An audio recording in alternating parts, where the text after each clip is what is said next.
Hey, welcome to the show, friends. Today, we're talking to someone who treats higher ed like a competitive sport. And he's winning. He's winning big time. Please welcome Dr. Yanni Vasilou, Chancellor of Albizu University, Miami campus. Welcome to the show, Yanni.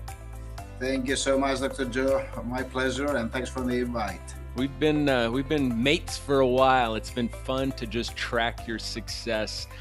So the last year, you've launched Florida's only cyber psychology program. We've got to unpack that, and not we're not done yet. Florida's only all Spanish psychology degree. And we're not done yet.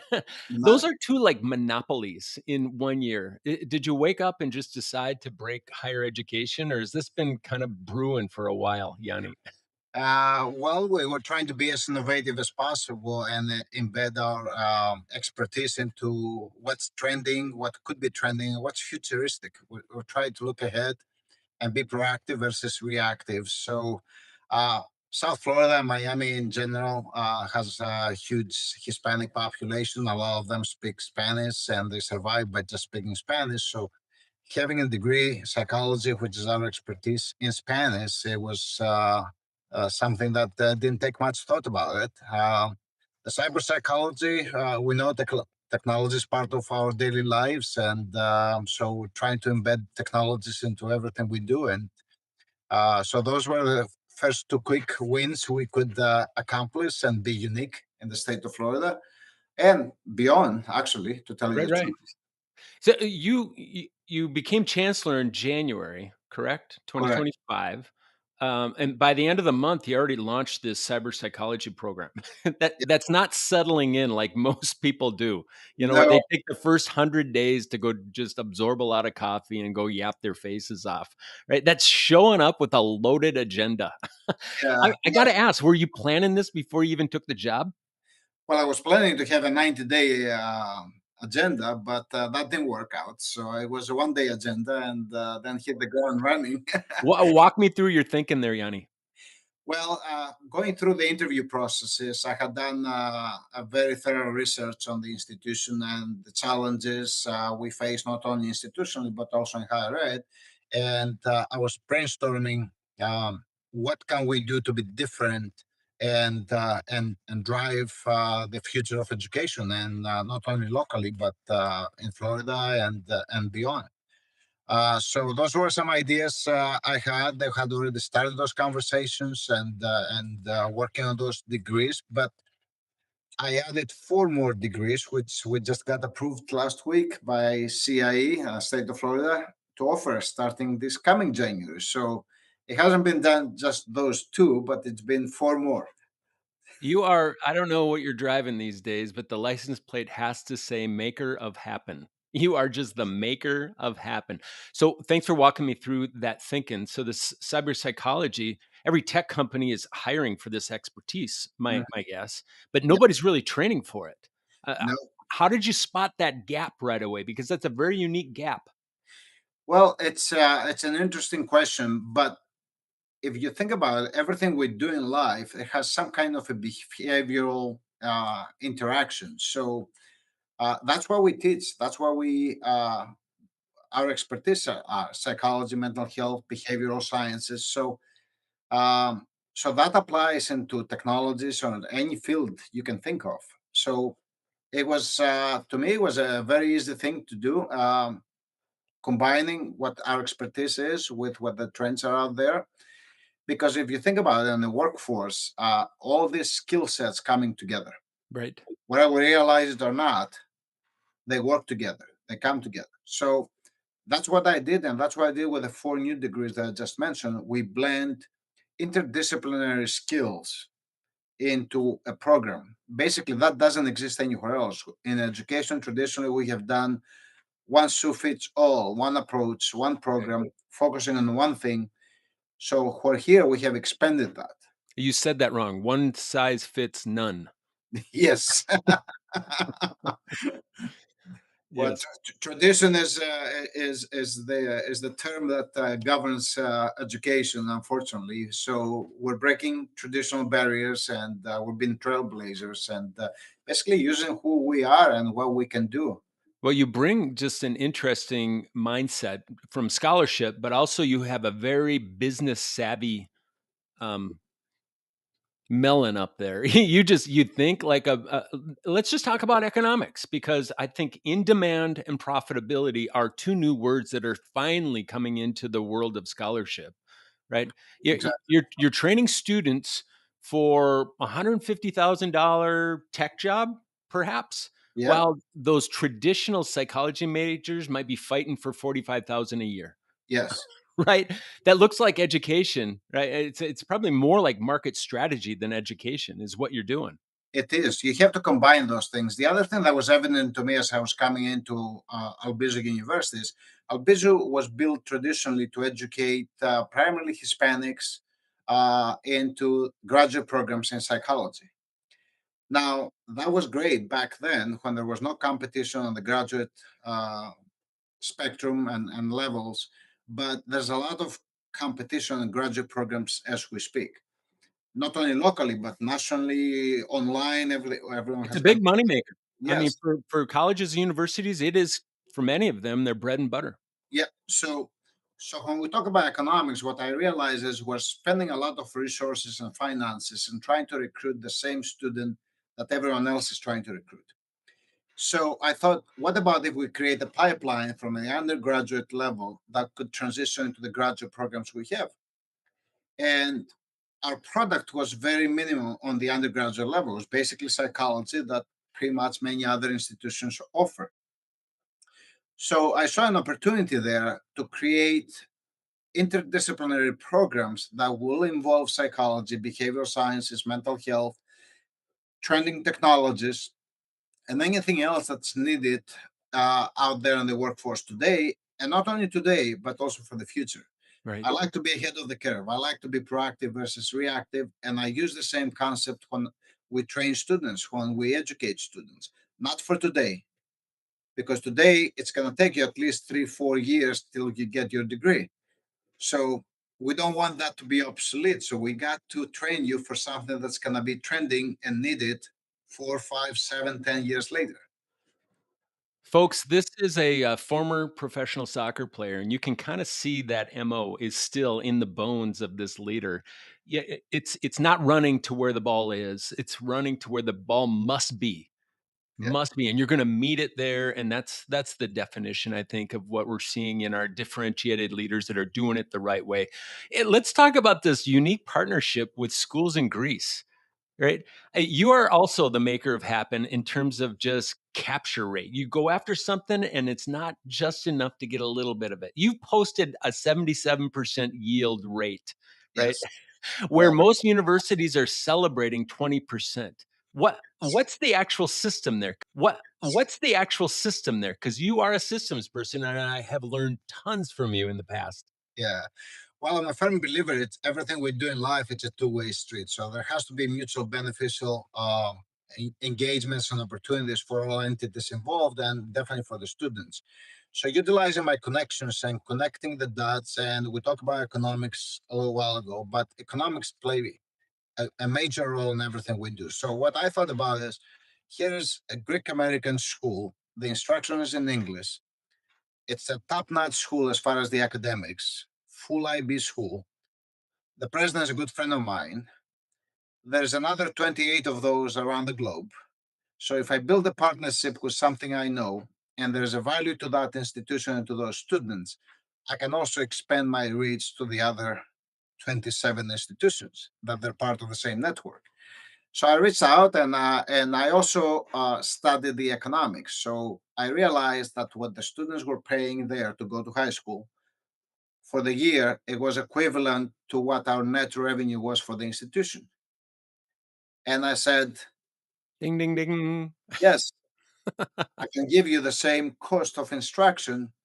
So I end up getting 77% of the applicants of that institution. One went to another institution and then transferred to my institution a semester later.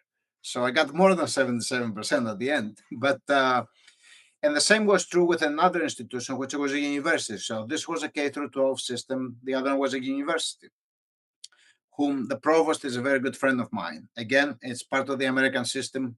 So any credits a student takes here or there can apply for the degree because they're under the same accrediting bodies US institutions use. So to me, it was a win-win situation. So we created 2+2 programs. So we work with their faculty, they create the first 60 credits, and we create the other 60 credits here. So students have this experience, been in Greece, doing 2 years, and coming here and completing the other 2 years, or vice versa. That also involved faculty exchange. Faculty love that because I can go and teach somewhere else. I can have another faculty, another expertise coming from that institution as part of the deal, teaching my students here, whether they were part of the program or not. Wow. That's just amazing. Yeah, it's laughable too. I think, okay, you're Greek, you're former professional athlete, you're recruiting Greek students to a Puerto Rican psychology university in Miami. If Yes, that doesn't make you giggle a little bit, do students do they trust maybe you because you hold three languages and you speak them fluently? yes. That was a key factor because you can connect with every individual regardless of their background.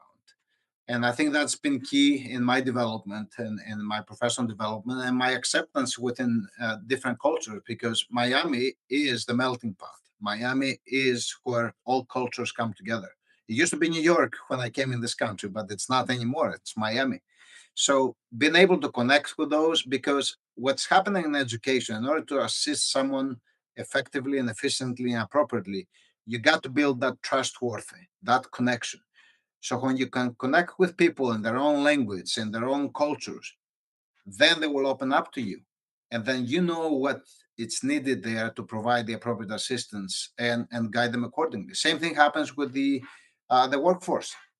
So you have to connect with them to see what their needs are, so to make sure what you're providing is aligned with what their needs, not what you think it should be. Um, so yes, being multilingual it was a great benefit, Yeah, and the I learned a lot. competitive advantage, absolutely. Yes, For Yanni, you heard him use the term win-win, and for this individual, it's I will win and I will win again. You yes, won a $1.3 million Title III grant, yes, which are harder and harder to come by these days, and that strategic infrastructure and that investment has really been a nice, tailwind to all of your initiatives, hasn't it? yeah. That brought not only recognition and funding resources to the institution, but also allowed me to be a pioneer in alternative modalities of developmental education. Um, as we also met all the requirements, actually we exceeded the goals of the grant. So because that's one of the key components we need to keep in mind.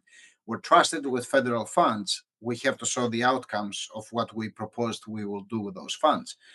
So not only we did that, we exceeded that, but it also allowed me to study the developmental education component, which it was a very hot topic in United States, pretty much across higher education, and it allowed me to come up with a study and with outcomes that also addresses that effectively and efficiently and takes away the finger pointing because up to that point higher ed institutions were finger pointing at K through 12 systems and Right. don't educate the students. That's why there's a need for to do developmental education at the college or university level.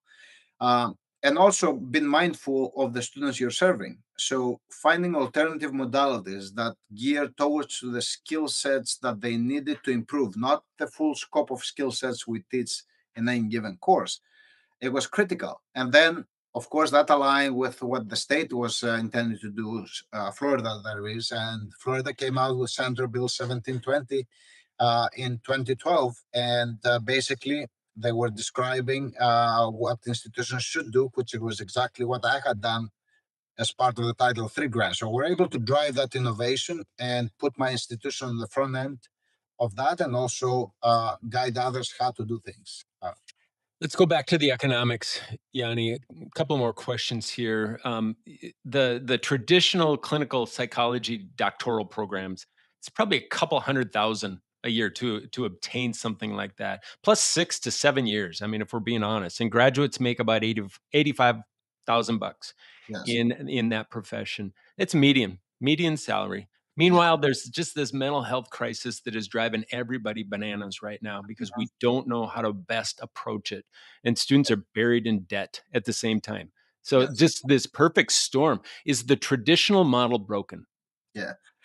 Well, it is because I think what we have done is we start seeing, actually we plan based on what we think we want versus on what you can get. And I say that because Albizu University is the most affordable private institution, non for profit, not only in South Florida, definitely in the entire state of Florida. We're competing with state rates. So we have kept even our clinical psychology, our SID program, at an affordable rate that anyone can come and do it.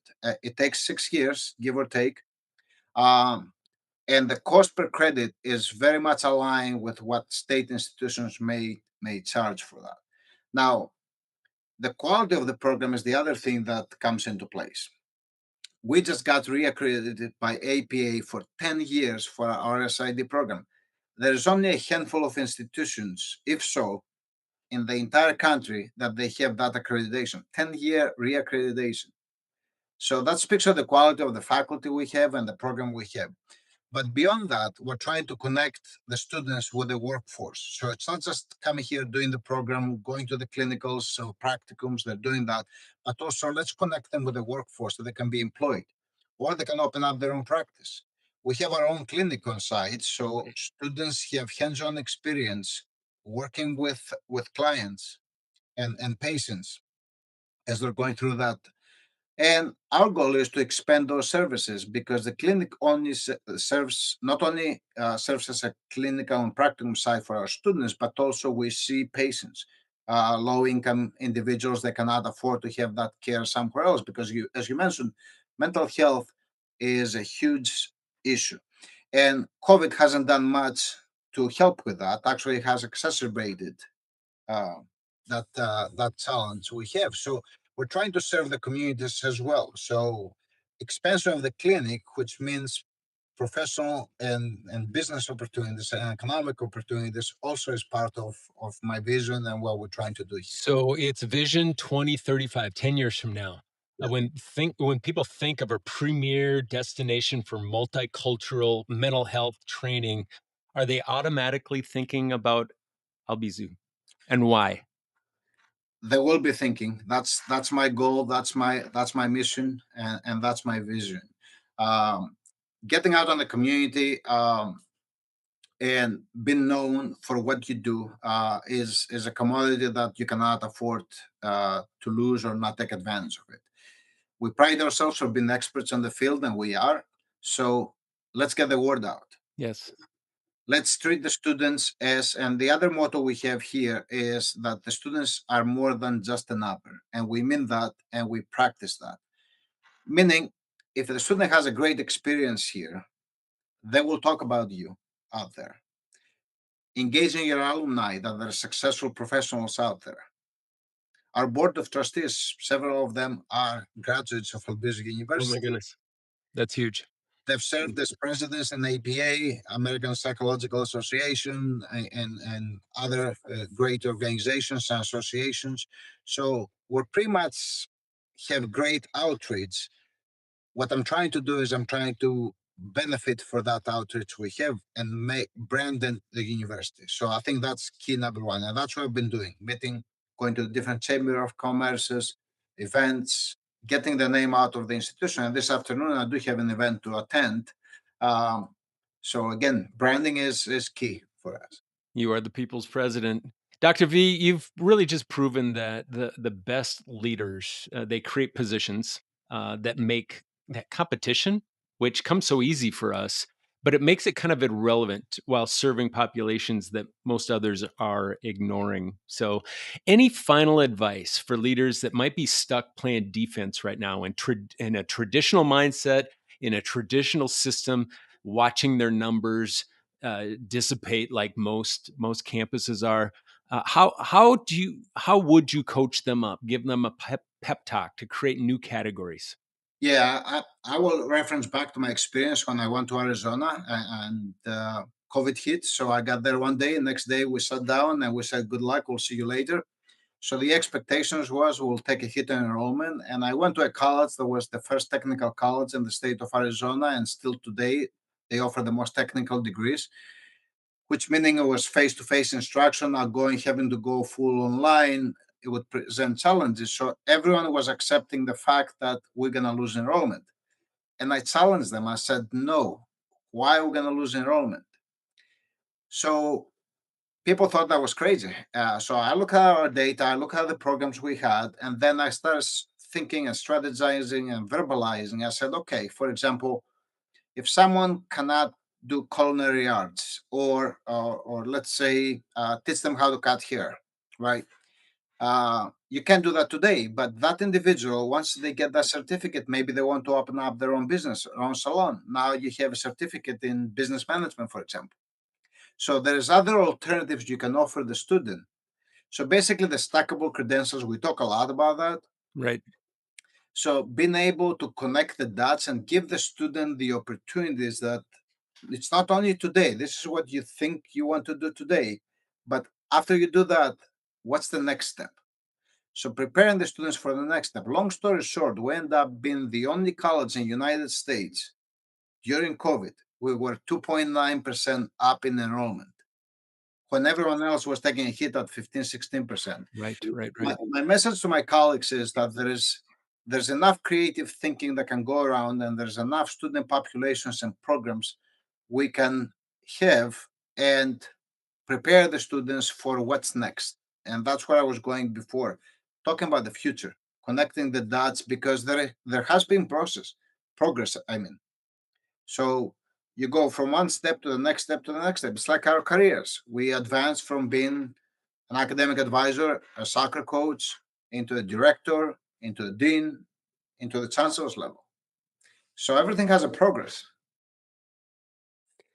That is, yeah. So much aligned to what I know about your career track. Again, making things happen, not afraid to jump in the ring and be the crazy one, Mhm. right?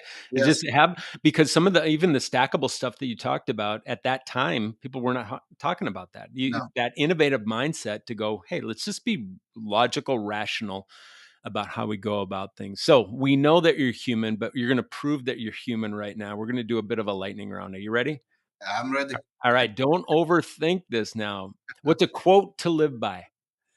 Dum spiro spero. The only phrase I remember from my Latin curriculum when I was in high school. That Uh, means, for as long as I live, there is hope. we're going to have, I hope the teleprompter picks that one up. A wrap or a sandwich? Rap. Oh, 100%. Greek coffee or Cuban coffee? 100% Greek. 1,000% Greek. Favorite football team?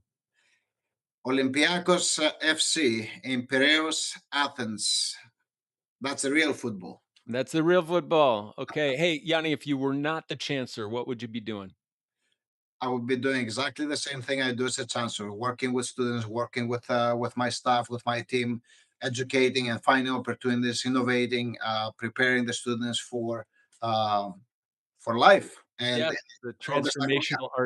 transformational artist that you are. Favorite position on the field and why? Soccer player. Number 10, you organize, you distribute, you manage, and you score, and you win. There it is. There it is. Best career advice you've ever been given. Follow your passion, and it will lead you where you need to be. Morning person or night owl? Right now, night owl. And I cannot run with you. I've tried and I cannot run with you. One word for Albizu's future, boss. Optimistic. Love it. And a guilty pleasure. Do you have any? Sweets. I'm not supposed to be eating a lot, but here and there I do. Dr. V and everybody joining us, thank you. That's been the show. If you're thinking about creating a monopoly of positions in underserved markets right now, This has been a really good episode. You basically got a master class here today. If they want to learn more about Albizu, is it albizu.edu? /Miami /. There it is. Check them out, folks. This is a case study in transformation. Dr. V, thank you so much for joining us on the show, and to our folks out there listening. Peace. Thank you, Dr.